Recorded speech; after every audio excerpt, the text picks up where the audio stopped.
College basketball is right around the corner. Welcome back to Only Talk Sports. So we talk sports every single day, or at least we try to. I'm your host, Jeffrey. Subscribe to the channel if you like sports content. Hit that notification bell so you never miss our video. College basketball is going to be starting back up in around 3 weeks. College football has been going on for about a month and a half now, so we've all had our focus on that. But before you know it, college basketball is going to be back into the forefront after college football is over. But still, some people do watch college basketball while football is going, while others do wait for the football season to completely end.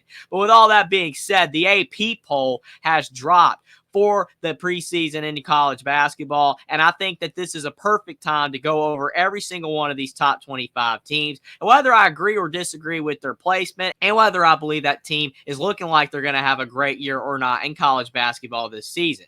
Now, the AP poll is always subjective, even during the end of the season when we have a lot of evidence with these teams. But at the beginning of the year, we have no idea how good these teams are going to be, even though you have a good idea, because normally some of these teams are always ranked in the top 25, like the number one team here. You still don't know if they're going to be good. Maybe they end up having a worse year than expected. But the number one team in the preseason AP top 25 poll is the Kansas Jayhawks. That's not a surprise. Kansas was good last year, even though they did lose in the round of 32 to the Gonzaga Bulldogs. They still did not have a bad season, but Kansas brought in some good players during the offseason that's going to make their team dangerous for next year. Hunter Dickinson coming back, KJ Adams, and DeJuan Harris are just icing on the cake. In addition to all those transfers, AJ Storr coming in, he's a great player. Zeke Mayo is a solid player as well. I believe that the Kansas Jayhawks have enough talent coming back from last year's team. They have enough experience, and with the new additions, that should make their team better than last year overall. Kansas, it makes sense why they're ranked number one to start next season. Will they end up being the best team next year? I don't know. But since Hunter Dickinson came back, that kind of solidified that they were going to be preseason number one. Alabama's a number two. They lost in the Final Four last year, but Alabama, they got the news that Mark Sears is coming back for next season, and they do have Latrell Wrightsell back. They have Grant Nelson back, but they got Clifford Omarui from Rutgers, and they got Aden Holloway from Auburn. They added a couple other solid players as well, but Mark Sears, he's going to be the glue that holds this team together. Will Alabama end up being as good as last year? I don't know, but Nate Oates is a great coach, and he does know how to bring in talent, and Mark Sears, with him being the leader, I do believe that Alabama should at the very least be a top 10 team for next season. So number two makes sense. UConn's at three, and even though they lost a ton of talent from last year's team, it's Dan Hurley. He got a massive contract extension. He turned down the Lakers. You got to have UConn high up since what they've been doing the last couple of years, winning back-to-back titles. Liam McNeely is a talented freshman. He's going to be good for the Huskies since he decommitted from Indiana, went to UConn. Aiden Mahaney is a solid guard, could be the most important player for UConn next season in regards to their success next season. Samson Johnson's got to get a lot better as well since UConn no longer has the talented bigs that they've had the past couple of years. I believe that the UConn Huskies will be a great team once again, but I do think they're going to be a bit weaker this year. Houston's at four, and I think that Kelvin Sampson, after he got fired from Indiana, having success there, but he got in trouble, then couldn't coach for a while, and then comes back at the Houston Cougars, a team with a lot less history and success than Indiana has. He's turned them into a perennial title contender. Now that the rules are legal with NIL and everything, he's going to continue to have success with Houston as long as he stays on top of his game and he can recruit well, because he's doing a great job recruiting at Houston. The Big 12 is now the new basketball conference, even over the ACC in a lot of people's minds. LJ Crier's a great player. Juwan Roberts is solid, and they got a good transfer guard from Oklahoma. I think Houston will be a top 5 team more than likely next season. If not, they probably will be at least top 10 because they're always good under Kelvin Sampson. They should be good again. Iowa State's at number 5. I can understand that. They went into the Sweet 16 this past year, and I do believe that TJ Otzelberger is a good coach, and they are bringing everybody back from this past year's team, except they have a transfer guy in Deshaun Jackson. With that continuity from this past year's team and TJ Otzelberger being a good coach and having success there, I think Iowa State will be a top 25 team next season. Now, are they a top 5 team? I don't know about that, but they should be pretty good next season. Gonzaga's at number 6. Mark Few, he's still cooking at Gonzaga. He's still having success, even though people are like, when is he going to retire? Is it going to be soon? We don't know. But when you look at the roster, All of these guys are back. Ben Gregg, Graham Ike, Nolan Hickman, Ryan Nimhart. That continuity is key in the transfer portal era.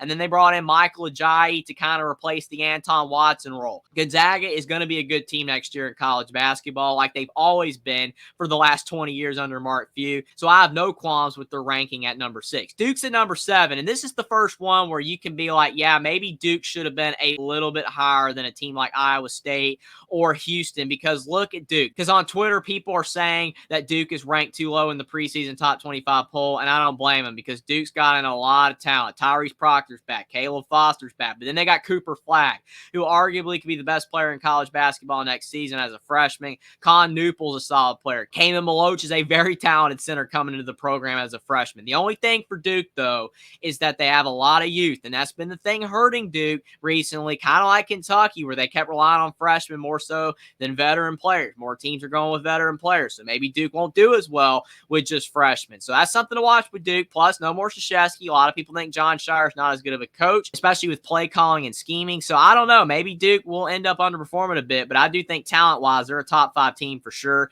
But we'll see. Maybe 7 is a good spot. Baylor's at number 8. Scott Drew, what more can be said about him? Every team wanted him this offseason, and he's staying at Baylor. He built a perennial title contender at Baylor, won a national title, and he wants to keep it going. Jeremy Roach transferring from Duke.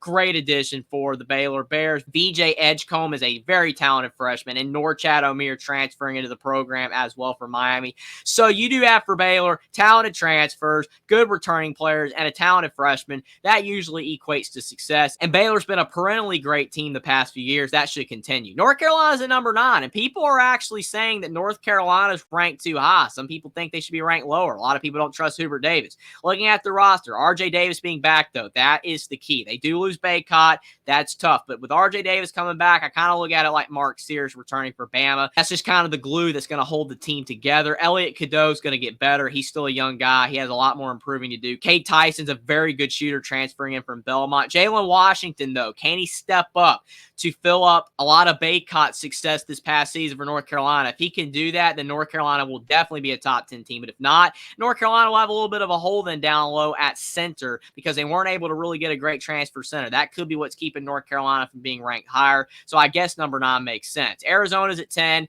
and when you have Tommy Lloyd and the success that he has had at Arizona, even though they haven't really been able to make it all the way to like a Final Four or anything, he's still done very well at Arizona. Caleb Love's back. Jaden Bradley's back. KJ Lewis is back. Even though they did lose Umar Ballo to Indiana, which was a very tough loss, I do believe that Arizona should still be a top 15 team more than likely. Maybe 10's a bit high, but I do understand why they're there, because Arizona has been very successful the past few years. But they're not going to be in the Big 12 now. Going to be a tougher conference. We'll see if they can hold up.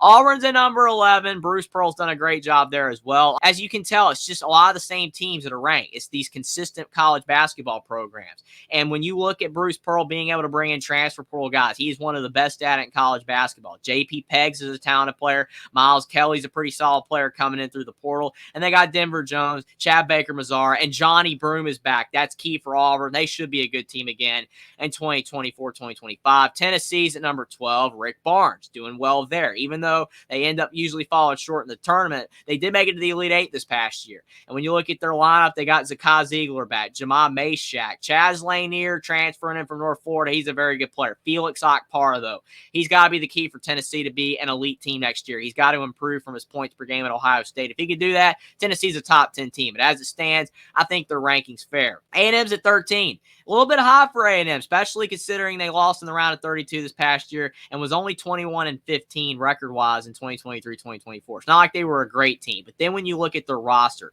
Wade Taylor's back, Henry Coleman's back, Pharrell Payne's a good center transferring from Minnesota, Manny Abaseki's back. They got a good lineup, and I do think that Buzz Williams is a great fit for Texas A&M. He's been doing a good job there. They've been winning more games than they had in the past, so I do believe that they will be a top 25 team, but maybe 13's a bit high, but we'll have to see. Purdue, big drop for the Boilermakers at number 14, but it's to be expected losing Zach Edey. Matt Painter's a great coach. There's no denying that. Even though they lost in the national championship game, that UConn team was just insanely good. You really couldn't expect Purdue to win.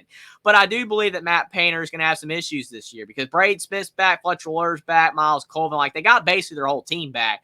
But now you got Trey Kaufman-Renn probably going to be the starting center, and he's an undersized guy. No more 7-foot mountain of a man type players like Zach Edey, Isaac Haas, and Matt Matt Harms to be down there at center. They do have Will Berg, a guy that is 7'2" on the roster, but he's very young and inexperienced. So if Purdue can't figure out their center situation, their guards definitely relied on Zach Edey this past season for them to get open shots. So it's going to be interesting for Purdue. I understand why they're the highest ranked Big Ten team, but I do think there's a really solid chance that Purdue ends up being worse than number 14 in 2024-2025. Then you got Creighton at number 15. Greg McDermott is the bastion of consistency in the Big East. They had made the Sweet 16 this past year. They're playing good basketball. And looking at their roster, yeah, they did lose a couple of good players from this past year's team, but they got Pop Isaacs from Texas Tech. He's going to make or break the team. He's inconsistent. One night he can have 30, the next night he can have 2 points, but he is good. Mason Miller's solid. Ryan Kalkbrenner's back. He is the glue that's going to hold that team together. Stephen Ashworth is solid. I believe Creighton will be a top 25 team. Maybe 15 is a bit high, though. Arkansas is at 16, and we know that John Calipari is now the head coach of the Arkansas Razorbacks. They had an under 500 record this past season, and then Eric Musselman left for the USC job. Don't know if he felt the pressure like he was going to get fired, but he left nonetheless. Now John Calipari bringing the Kentucky guys with him. DJ Wagner and Dude Thero coming over. Then you got Jonas Adu transferring from Tennessee, John L. Davis from Florida Atlantic, and then Trevon Brazil's back. That's a solid team. I think Arkansas will definitely be a top 25 team based off talent alone. But if John Calipari can get some stuff figured out, he's got an older team now than he's had recently, that might equate to them being even better than number 16. And here's the team that might be the best in the Big Ten next year.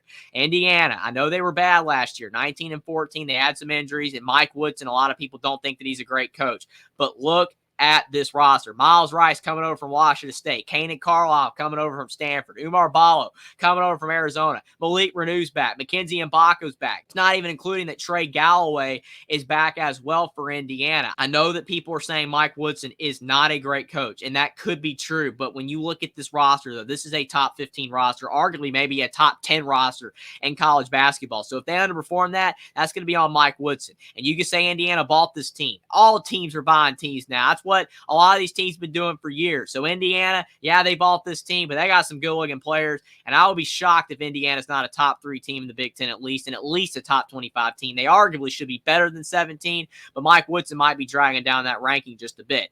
Marquette's at number 18. Shaka Smart. He is a really good coach. He wins. He knows how to have success, and even though they are losing Tyler Kolek, they got some good players. Even Oso Ighodaro's gone, but Cam Jones, he's going to be the key for Marquette. If they're going to be a top 25 team and one of the best teams in the Big East to challenge Creighton for the top of the crown and UConn, you look at the fact that Cam Jones is going to be one of the most experienced guards back in college basketball, and then they have other solid players like David Joplin and Stevie Mitchell. That, to me, makes them just good enough to be a top 25 team. Maybe 18 is a bit high, but you definitely got to give Shaka Smart the benefit of the doubt of being able to develop players. Texas is at number 19. Now, some people online have said that Texas should not be at number 19, that they should actually be in the 20s or maybe not ranked at all, whereas this graphic says that they're too low. I don't know with Texas. I do believe that Rodney Terry is a decent coach, but I don't think he's as good as Chris Beard. And when you look at the roster, they did bring in Tremont Mark from Arkansas. That's key. Arthur Kaluma coming over from Kansas State. You know NIL was big here, just like with Indiana. It could be the same deal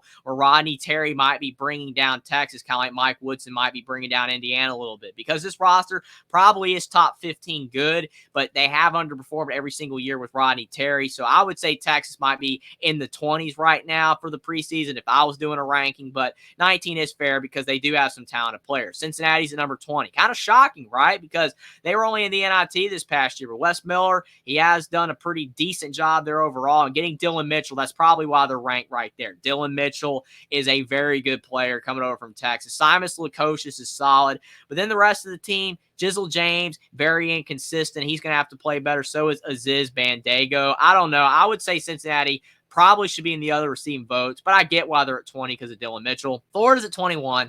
They lost in the round of 64 this past year to Colorado, and they got Walter Clayton back. They also have Will Richard back, and Elijah Martin come over from Florida Atlantic, and they got a transfer guy from Washington State as well. I do think Florida's going to be solid. Todd Golden, the analytics master, he is a solid coach. But I do think Florida, like Cincinnati, probably should be in the other receiving votes. I don't know if they have enough there that warrants them being ranked right now, but I can understand it. Florida probably will be solid next year. UCLA at 22, under 500 this past year, but look at what UCLA has coming in. They got a transfer from Oregon State, a transfer from South Dakota State, and a transfer from Loyola Marymount now, and they got Kobe Johnson coming over from USC. So basically, Mick Cronin's like, no, we're not going to be bad like we were this past year. They brought everybody in the kitchen sink over from other schools, and I do think UCLA will be significantly better this year. I don't know if all this talent's going to be able to mesh together very well. That's the definite downfall of the portal, but when it does fit together, it can be very spectacular. We're seeing a bunch of different guys that have never played together end up having a lot of success. It can be done. So I think UCLA talent-wise, probably a top 25 team, but we'll see if it ends up panning out.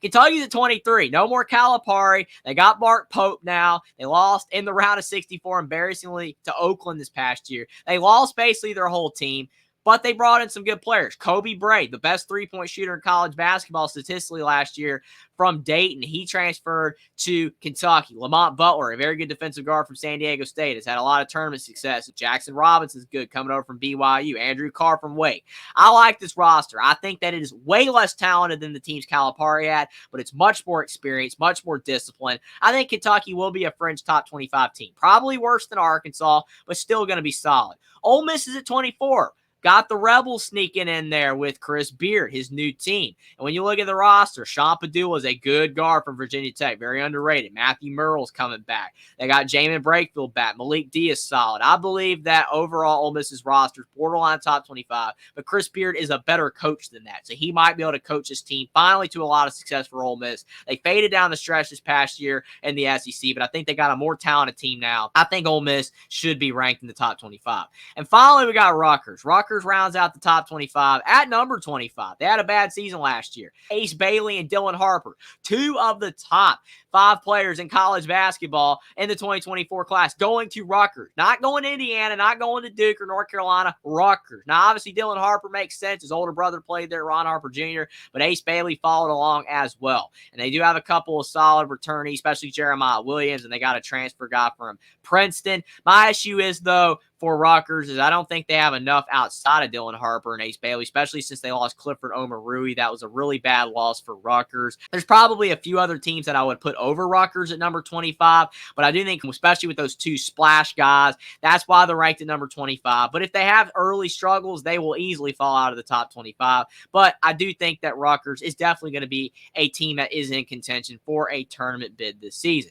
Now, that's the AP Top 25 poll in college basketball. I think that overall, it's a pretty solid poll. It's a preseason poll. It's not going to even be close to accurate at all. Really, rankings are never accurate, but in the preseason, you don't know how these teams are going to do. Injuries could happen. Maybe the coach doesn't do a good job with the team. Maybe the players don't mesh together. So a lot of these teams might not even be ranked after a couple weeks, but still, I do think they got it pretty right overall. There's a few teams I put higher. There's a few teams I put lower, but not a bad ranking overall. But I can't wait for college basketball. I can't believe we're only 3 weeks away, and it's going to be a lot of fun to see the teams back on the hardwood, along with the gridiron as well. It's the best time of year in the sports world when you got college football and college basketball going on at the same time. Always so many fun things going on at the same time. But let me know what you guys think in the comment section down below about the AP Top 25 poll in the preseason for college basketball, and which teams you would rank higher and which teams you would rank lower in the poll. Some teams that aren't ranked at all that should be in the top 25, and whether you agree or disagree on my thoughts for every single AP Top 25 team. Subscribe to the channel if you like sports content. Like this video down below. Follow me on Twitter as well. Link is in the description, and I'll see you next time.